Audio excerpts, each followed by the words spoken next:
अरे यारों, आज हम मध्य प्रदेश के रहस्य खोलने वाले हैं। बात करेंगे गैवीनाथ मंदिर की, जिसकी कहानी सुनकर आप भी हैरान हो जाएंगे। देखो ना, पूरा विंध्य और मध्य भारत गैवीनाथ मंदिर में आस्था रखता है। ये मंदिर कहाँ है? सतना जिले से 35 किलोमीटर दूर बीर सिंहपुर कस्बे में। त्रेता युग में इस जगह को देवपुर कहते थे। पद्म पुराण में इस जगह और मंदिर के बारे में लिखा है। देवपुर में राजा वीर सिंह राज करते थे, जो भगवान महाकाल के बड़े भक्त थे। वो घोड़े पर बैठकर उज्जैन तक महाकाल के दर्शन करने जाते थे, लेकिन जब बुढ़ापा आया तो ये मुमकिन नहीं रहा। तब महाकाल जी ने उनके सपने में आकर देवपुर में ही दर्शन देने का वादा किया। इसी दौरान शहर के गैवी यादव के घर चूल्हे से शिवलिंग निकला। गैवी की मां ने डरकर उसे वापस जमीन में गाड़ दिया। महाकाल एक दिन फिर से राजा वीर सिंह के स्वप्न में आए और बताया कि वह जमीन से निकलना चाहते हैं, लेकिन गैवी की मां उन्हें फिर जमीन में धकेल देती है। अंततः राजा गैवी के घर पहुंचे और जिस स्थान से शिवलिंग चूल्हे से बाहर आने का प्रयास कर रहा था, उस स्थान पर एक भव्य मंदिर का निर्माण करवाया और महाकाल के आदेश के अनुसार भगवान शिव इस स्थान पर गैवीनाथ के रूप में प्रतिष्ठित हुए। गैवीनाथ मंदिर में स्थित शिवलिंग को भगवान महाकाल का ही रूप माना जाता है। यही शिवलिंग आज के गैवीनाथ मंदिर का आधार बना। कितनी अद्भुत बात है ना। बहुत साल पहले भारत पर मुगल बादशाह औरंगजेब का राज था। वो अपने मजबूत विश्वासों के लिए जाने जाते थे। औरंगजेब चाहते थे कि सब उनके धर्म को माने। उन्होंने हिंदू मंदिरों को तोड़ने का फैसला किया। ऐसा ही एक मंदिर था, गैवीनाथ धाम। ये मंदिर विंध्य क्षेत्र में बहुत दिव्य और भव्य था। ये लोगों की आस्था का प्रतीक था। औरंगजेब लोगों की इसी आस्था को तोड़ना चाहता था। उसने मंदिर को नष्ट करने की योजना बनाई। औरंगजेब और उसके सैनिक मंदिर पहुंचे। वो उसका हुक्म मानने को तैयार थे।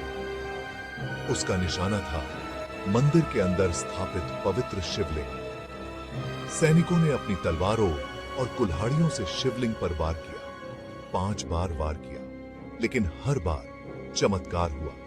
पहले प्रहार में शिवलिंग से दूध निकला, दूसरे प्रहार में शहद, तीसरे प्रहार में खून और चौथे प्रहार में गंगाजल। जैसे ही औरंगजेब के सैनिकों ने शिवलिंग पर 5वां प्रहार किया, लाखों की संख्या में भंवर मधुमक्खी निकली। औरंगजेब और उसकी पूरी सेना तितर-बितर हो गई और किसी तरह अपनी जान बचाकर भागी। आज भी गैवीनाथ धाम में शिवलिंग पर तलवार के निशान हैं और खंडित शिवलिंग की ही पूजा होती है।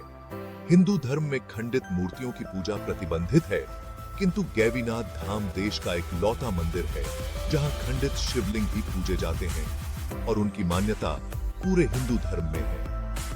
बीर सिंहपुर के निवासी कहते हैं कि इसी शिवलिंग के कारण न केवल मंदिर की, अपितु उनके शहर और उनकी मां बेटियों की रक्षा भी हो सकी। यही कारण है कि पूरे विंध्य क्षेत्र में गैवीनाथ धाम का महत्व भारत के किसी भी बड़े मंदिर की भांति ही है। गैवीनाथ धाम सिर्फ एक मंदिर नहीं है, यह विंध्य क्षेत्र का दिल है। अलग अलग जीवन जीने वाले लोग यहाँ शांति पाने आते हैं।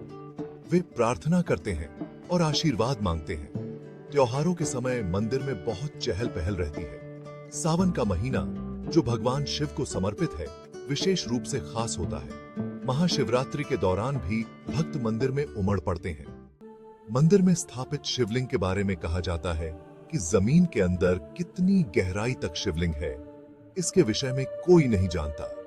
स्थानीय मान्यता है कि 4 धाम धाम यात्रा तभी पूरी मानी जाती है जब 4 धामों का जल भगवान गैवीनाथ को अर्पित किया जाए। यह मंदिर हमेशा से ही भक्तों से भरा रहता है।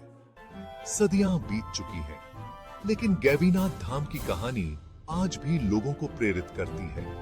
यह मंदिर आज भी आस्था और साहस की मिसाल बना हुआ है। यह हमें याद दिलाता है कि आस्था किसी भी बाधा को पार कर सकती है।